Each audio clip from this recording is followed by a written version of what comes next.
Hi, this is Shayna with Against the Grain Homestead. Today we're going to be making bread, but we're going to be going at it step by step. So there's actually a technique to making bread. You don't just read a recipe and then expect to get a perfect loaf every time. So we're going to be going through little tips and tricks and exactly what you need to look for to make a perfect loaf every time. Okay, so for this recipe, well, before I tell you what you need for this recipe, I need to go ahead and mention that this recipe and all the techniques, tips, and tricks and how to make a perfect loaf every time will be in a free download for you down in the description box, so you can go grab that. But for this recipe, you need yeast, you need sugar or honey, any kind of oil you want. I use olive oil, but I have also used coconut oil. A room temperature or fresh egg, salt, then you'll need a cup and a half of water, which I haven't got yet, and it needs to be pretty warm, and then some flour. This recipe, I just use organic all-purpose flour from Azure. Okay, so as far as the oil goes, like I said, you can use any oil you want. I use olive or coconut oil, but just a little tip here, if you decide to use coconut oil, like solid coconut oil that you have melted it down, you will definitely need to use a room temperature or fresh egg, because if the egg is cold, it will re-solidify the coconut oil. Okay, so you want to use a fresh egg, one that has not been refrigerated anyway, with your coconut oil and whisk it together well. Alright. The salt that I use, I just use it's like a pink, it's Redmond sea salt, but you can use regular table salt if you want. Like I said, you can use sugar or honey, and alright, so for this recipe you will need 1 tablespoon of yeast. So I just have an empty bowl with my yeast. And then you will need 1/3 cup of sugar. Like I said, you can also use honey, so you can actually use a 1/3 cup of honey. I've used honey for quite a while in this recipe, but I have found that sugar kind of gives it more of the outside crunch, or the outside of the bread, more of a golden color, more of a darker color. We prefer how it looks, but honey will make this well too. And then you'll need 1.5 cups of very warm water. I just use hot tap water. You don't want to get it too hot though, because hot water will kill the yeast. Then I just take a whisk.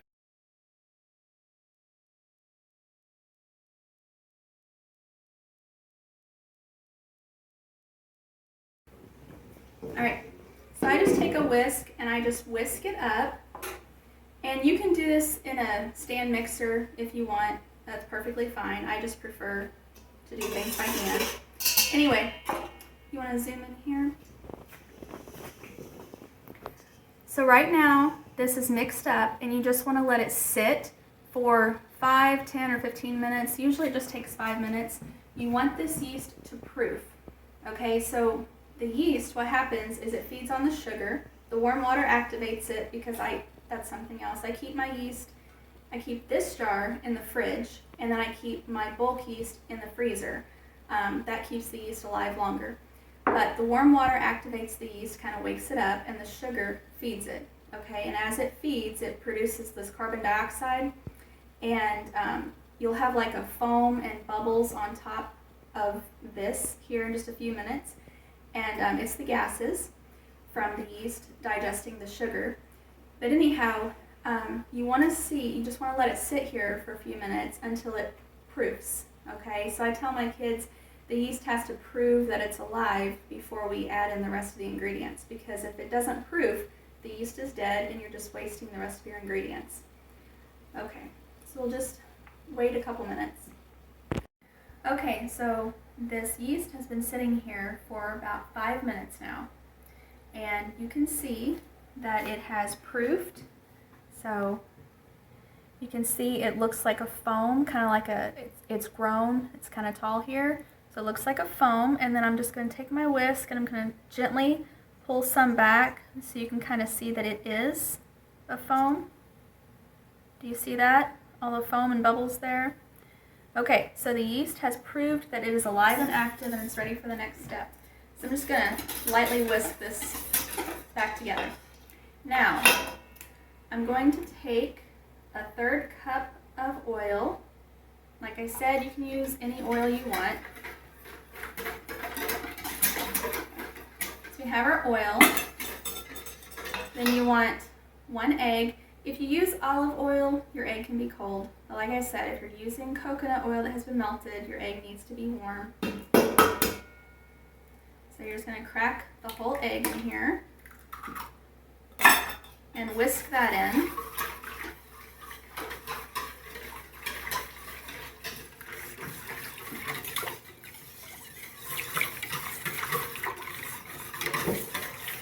Okay, now the next step is your flour and your salt. Okay, salt kills yeast. So that's why you always want to separate your yeast from your salt with other ingredients as a buffer. So I always like to add maybe 1/2 cup of flour first, and I whisk the flour in before I add my salt. Like I said, you can use a stand mixer. It will be less work on you, but this is part of it. Okay, so I just whisk it until there's no more clumps left. And then you want to add 2 teaspoons of salt. And I just kind of sprinkle it around. Then I whisk that in. And then you add the rest of your flour. Okay, so the first step is proofing. We did that. The next step is your saturation. So this is where you just add in enough flour until the batter is saturated enough to where it doesn't need any more flour.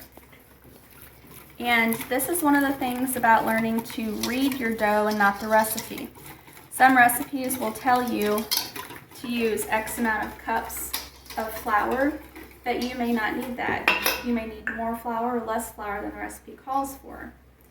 So, and it all depends on the age of your ingredients, the moisture level in the flour, the humidity in the air, the temperature of your environment. Anyhow, so you just have to learn to read the dough and not the recipe.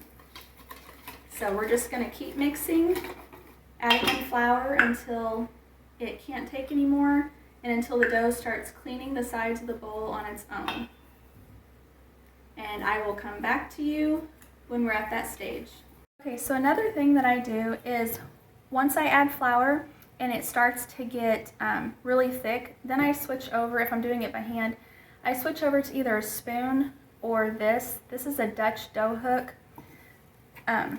It just makes it a little easier for you to actually get through the thickness of the dough batter.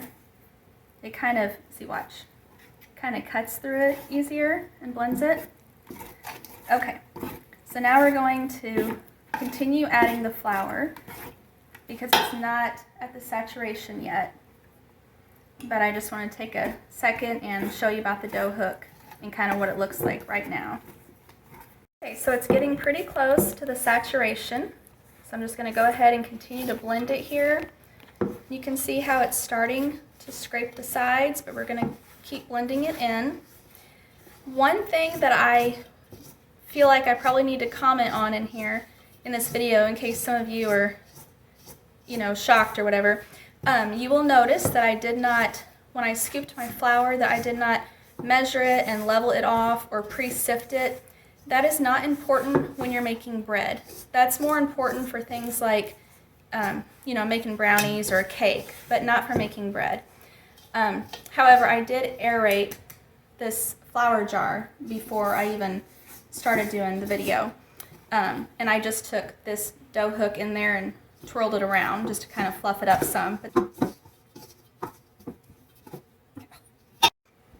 Okay, so you can see it's doing pretty good about scraping the sides. You can see there's still some sticky down here. You can work with this, but I like to go ahead and just add just a little bit more.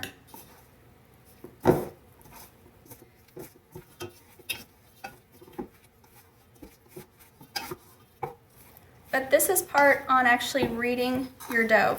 So I cannot tell you how many cups I have actually used for this because, like I said earlier, it all depends on the age of your ingredients, primarily the age of your flour, the moisture content in your flour, the humidity in the air. Okay. So I am content with how this looks right now as far as the saturation test goes. You can see it's cleaned the sides of the bowl and it's not too terribly sticky on the bottom. And if you take your finger, it might be a little tacky, especially in some places, but it doesn't break away and stick to your finger. Okay, so the next step is we're just gonna clean off this dough off the dough hook. Okay. And then we're going to flour our counter. And I've already cleaned the counter off. All right.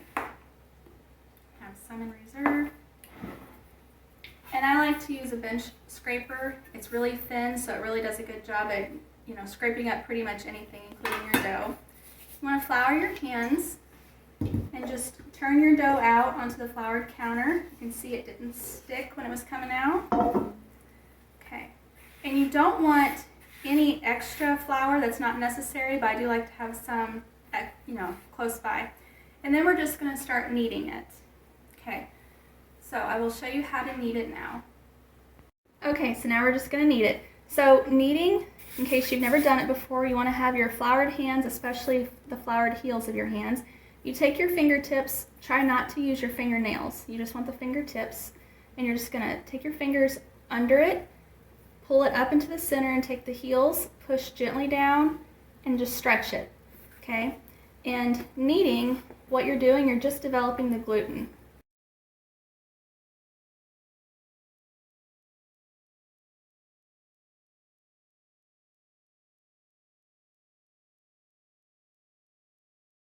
All right, now we're just gonna keep doing that and turn it a quarter turn each time. So again, you're just folding it up to the center, pushing down, pushing out. And when it starts sticking to the heels of your hands, just lightly flour your hand again. Right. And if it starts sticking to the counter, just add a little bit more flour to it. And we're just going to keep working it until it feels smooth and like it has body to it. And then we'll test it for the window pane test, which will be the next step.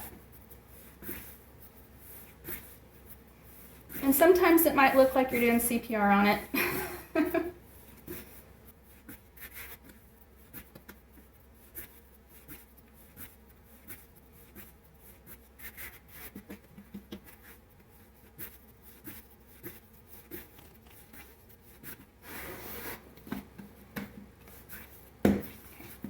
Alright, so you can see what it looks like so far. It's much smoother. You push it and it's kind of like springing back, so it has some body to it.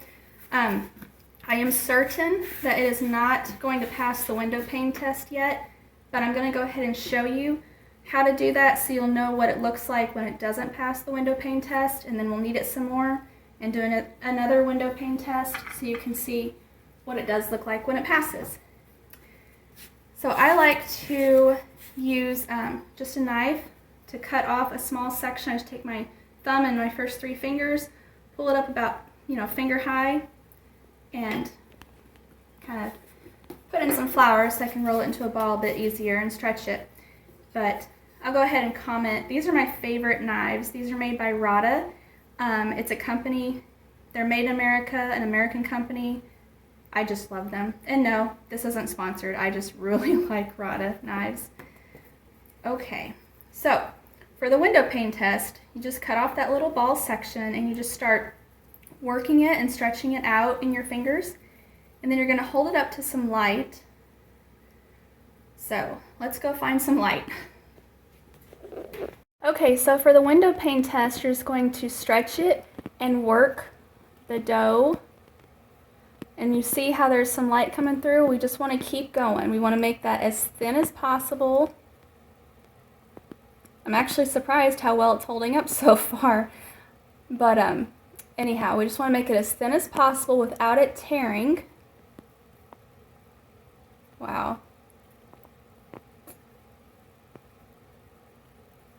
Okay, see how it's tearing right there? Okay, and even though we can see light here, and you can see my finger, the shadow of my finger at the back. So we want to see that, but we also want to see the little gluten strands, and the gluten is what holds the bread together. It keeps its shape. That's what the gluten does. This is pretty good, but not good enough for me. So, okay, so the window pane test actually did pretty good, but like I said, it wasn't good enough for me. So I want to go ahead and knead it a few more times. But you can see where we cut it off. I turned the dough around so you could see it. Anyhow, so we're just gonna knead this back in. So we're just kind of tuck and fold it back in and start kneading it some more. So we have been making homemade bread for about half of my life. This is just, we've tried many different recipes, and this particular recipe with these ingredients is our favorite. We can use this recipe, these ingredients, to make not only bread, but hamburger buns and hot dog buns as well. It's very versatile. It even makes a really good hot roll or yeast roll too. It's just really good. It's easy to work with. My kids, they can even do this whole thing themselves.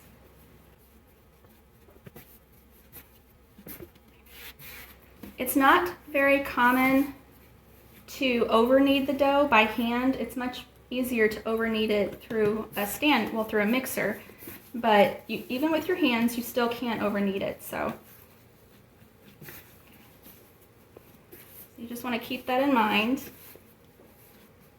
All right. Just going to tuck it in there.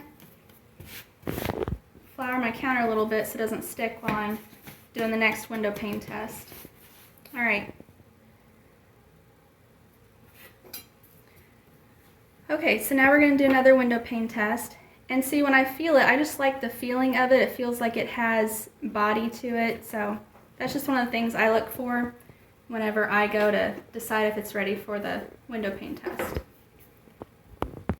Okay, so again, we're at light. You can use sunlight, natural light, or even, artificial lighting. It doesn't matter as long as you have some kind of light source. So again, we are just stretching it and pulling it apart here. And this feels really good. This actually feels like it's, elastic. So I think this one's going to be good.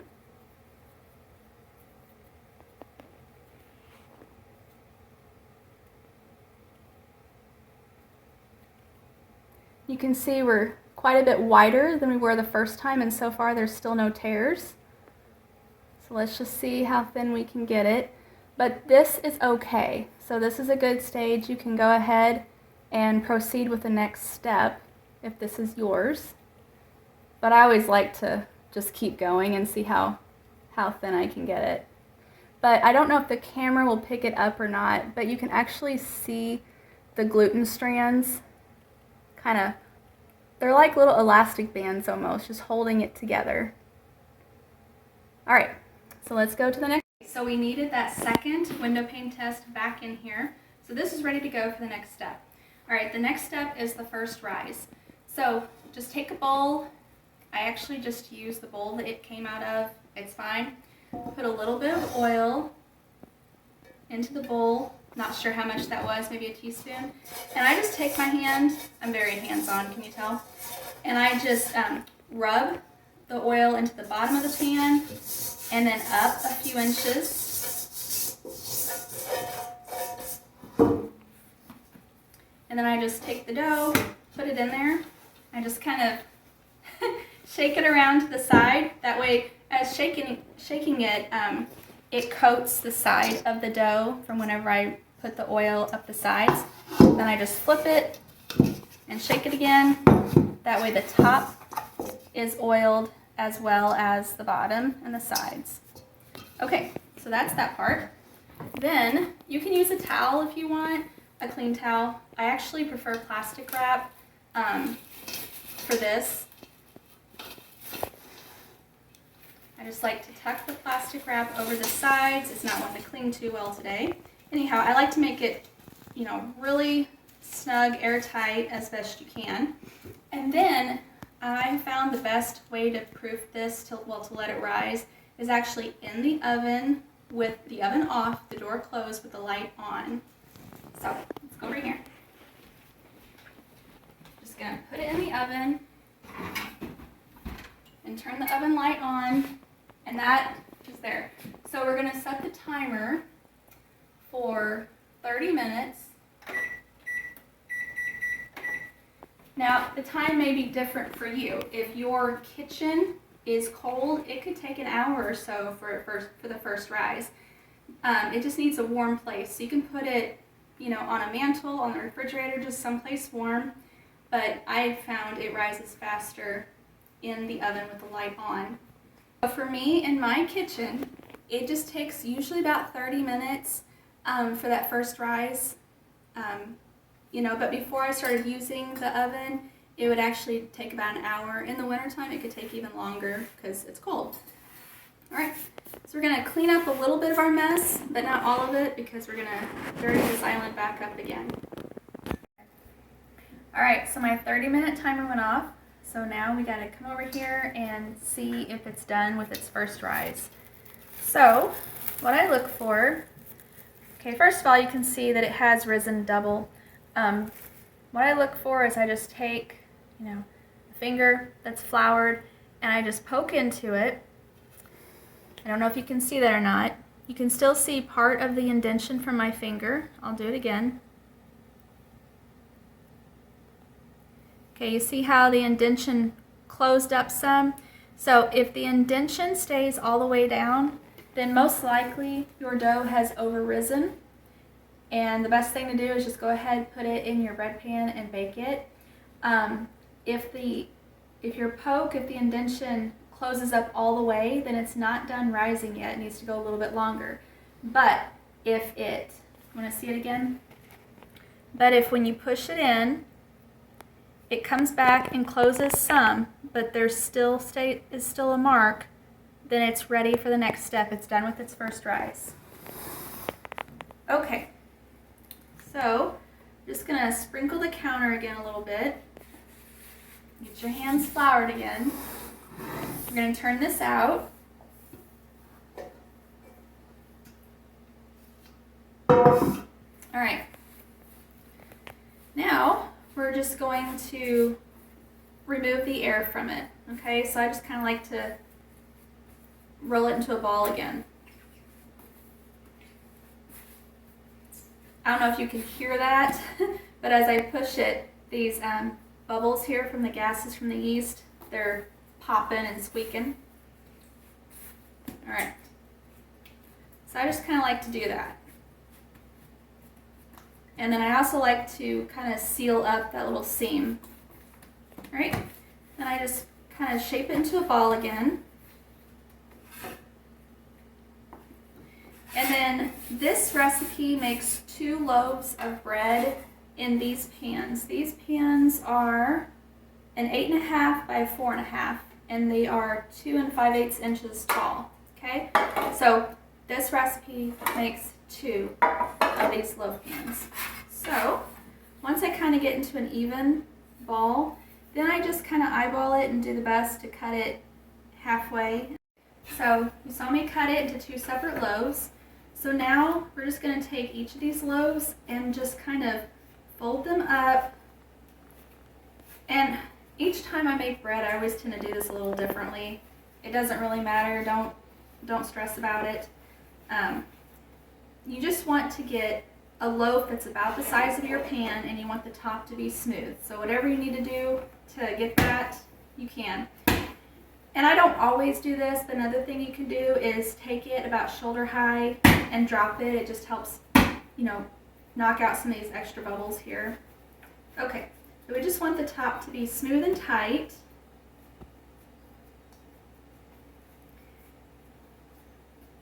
One way to do that is just to kind of take it and fold it over. Just, you know, pinch, seal the seam. And I see I have quite a bit of bubbles here on the top. See? Okay, and I don't really want those bubbles for this kind of bread. Now for sourdough bread, that's exactly what we want, but not for this bread. Okay, if I leave those bubbles there, then I'm gonna have bubbles under my crust. So that's kind of what the dropping it does. It kind of pops those bubbles. Whenever you're about ready to put it in the pan, you just want to pinch, like, and really seal off any seams that you have.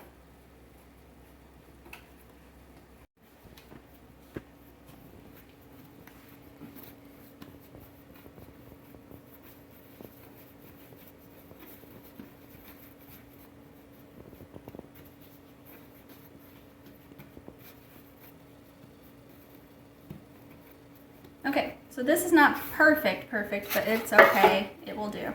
So we just put it in the pan, all right? Now, once it's in the pan, you just want to take the center here and push it down and try to fill in the ends of the pan. So just push it down, kind of get it into those corners. And you want to do your best. You can kind of stretch it a little bit, just try not to break the gluten. But you want to do your best to get it about the same weight on each side, because you really don't want, you know, one side of your dough to be higher than the other. So you just want to feel with your hands that it is evenly balanced. And you're going to do that on both of these, and then it will go for its second rise. Okay, so we have both of these in the pan. All right, and now we're just going to add the plastic wrap back over the top, and we're actually going to stick them back in the oven with only the light on so they can rise for their second rise. And again, we're just going to set the timer. This second one, for me, this is for me in my kitchen, it doesn't usually take as long as the first, so I'm just going to set the timer for 20 minutes this time, and then I'll check them. One thing I also wanted to mention, in most bread recipes, they'll say to let it rise for an hour, or they'll say to let it rise until it doubles. As I showed you earlier with the dough ball, about the poke test, the finger test, it was about double in size, but that's not what you look for, because it could have been doubled in size in the first 30 minutes, and maybe you didn't check it for an hour, so then it was over-risen, okay? So that's why you really want to go by the poke test. Alright, so we're going to stick these back in the oven.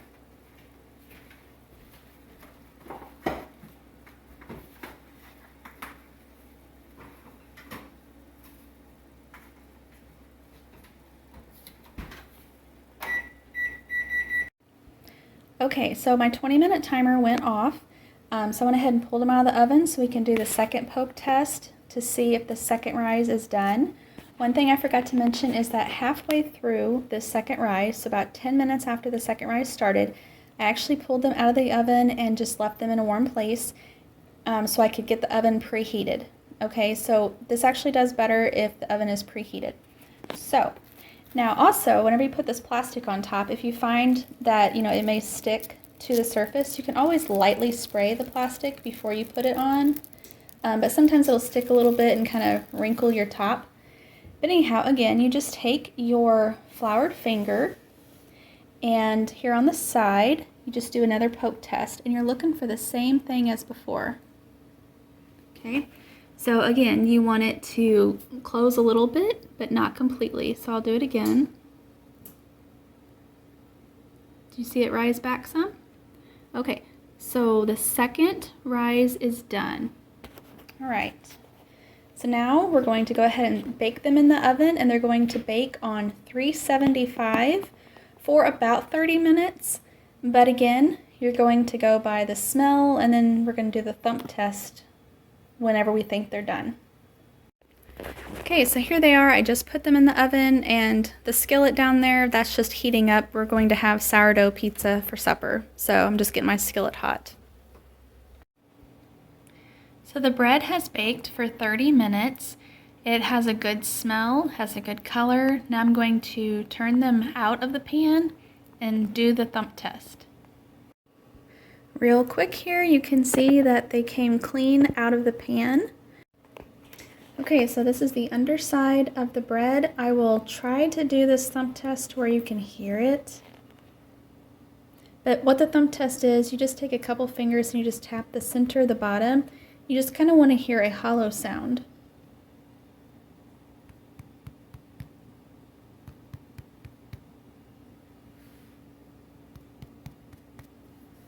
So it sounds good to me. They both sounded good. They both passed the thump test. I can do it on top too. Okay, so we will let these cool for at least 45 minutes. I prefer an hour. 2 hours is great, but we'll let these cool for at least 45 minutes before slicing them. The reason being, if you slice them while they're piping hot, even though they are very delicious, but if you slice them while they're piping hot, all that steam escapes through the cut side, and it kind of gives them the bread like a doughy texture. So for texture, you know, it's just best if you let it cool completely. And I like to use an elevated wire rack, that way air can circulate, you know, the steam can get away. Okay, so the bread has cooled for about an hour. I've already cut some of the slices off, and I've already eaten a buttered one.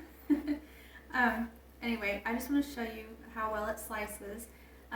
This is my raw bread knife. I just love it. It goes through it very well.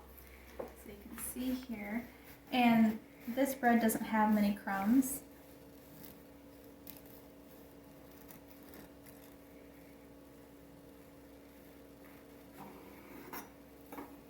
Okay, but this is the bread.